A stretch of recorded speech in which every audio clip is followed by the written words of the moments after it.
சாமி சரணம் சுவாமியே சரணம் ஐயப்பா. சாமிகளா இன்னைக்கு பார்த்தீங்கன்னா நம்ம வீட்டில் 4வது வார சனிக்கிழமை பூஜை தான் நடக்க போகுது. பார்த்தீங்களா நம்ம இன்னைக்கு சவாரி போயிட்டு வரதுக்கு கொஞ்சம் லேட் ஆயிடுச்சு. அதுக்குள்ளே அப்பா சாமி படி எல்லாத்துக்குமே அலங்காரம் பண்ணி வச்சுருந்தாங்க. எல்லாமே கையிலேயே தான் கட்டியிருக்காங்க. பார்த்தீங்களா எவ்வளோ அழகாக கட்டியிருக்காங்கன்னு நானே பார்த்து மிரண்டுட்டேன். சரி பரவாயில்ல, ஓரளவு சூப்பராகவே கட்டியிருந்தாங்க. அதுக்கப்புறம் எல்லாம் அலங்காரம் பண்ணி வச்சு படையல் போட்டு சாப்பாடு படையல் எல்லாமே பறிச்சுன்னு இருந்தாங்க. அதுக்கப்புறம் நம்மளும் அந்த கேப்பில் போய் குளிச்சுட்டு வந்துட்டோம். குளிச்சுட்டு வந்தோடனேவும் பஜனை ஆரம்பிச்சிட்டாங்க. படி ஏற்றுறது நீங்களே பாருங்க.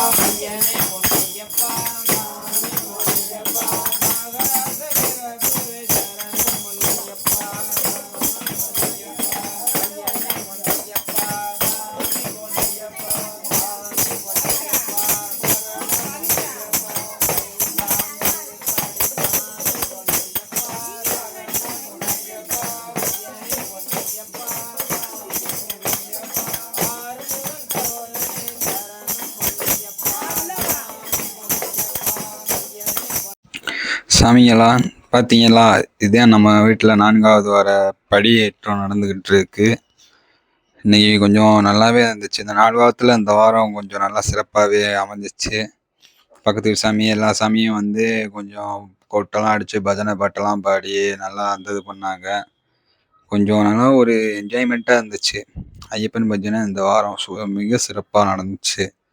அதுக்கப்புறம் அப்பா சாமி ஃபுல்லாக படி ஏற்றி முடிச்சு அடிப்பாட்டெலாம் முடிச்சுட்டு அதுக்கப்புறம் மங்களம் பாட்டு பாடலான்ட்டு மங்களம் பாட்டு பாடினாங்க. மங்களம் பாட்டம் பாடி வந்த சாமிங்க எல்லாத்துக்குமே நன்றி சொல்கிற விதமாக தான் மங்கள பாட்டு படிக்கிறது. அது எல்லா பஜனையுமே மங்களம் பாட்டு படிப்பாங்க. நீங்களே மங்களம் பாட்டை கேளுங்களேன்.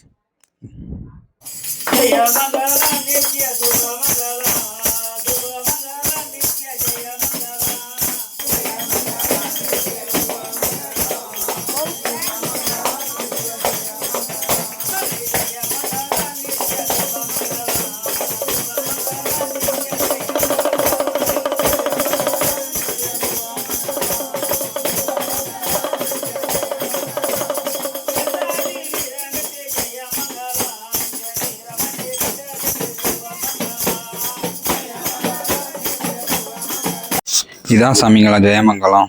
நம்ம வந்த சாமியை எல்லாத்துக்கும் நன்றி சொல்ல விதமாக அதுக்காட்டி ஜெயமங்கலம் பாடி முடிச்சுட்டு அதுக்கப்புறம் எப்பயும் போல் சாப்பாடு சாமிங்கெல்லாம் உட்கார வச்சு சாப்பிட்டு முடிச்சுட்டு அதுக்கப்புறம் வந்தவங்க பக்கத்தில் இருக்கிறவங்க எல்லாத்துக்கும் கூப்பிட்டு அன்னதானம் போட்டாங்க. பார்த்தீங்களா ஐயப்பன் எவ்வளோ ஜோதியாக ஜொலிக்கிறாருன்னு. இந்த வட்டம் ஐயப்பன் இன்னும் கொஞ்சம் பேரழகாக ஆகிட்டாரு. அவ்வளோதான் சாமிங்களா. இன்றைக்கி வீடியோ பிடிச்சிருந்தா லைக் பண்ணுங்கள், ஷேர் பண்ணுங்கள், கமெண்ட் பண்ணுங்கள். அடுத்த வீடியோவில் சந்திப்போம். பாய்.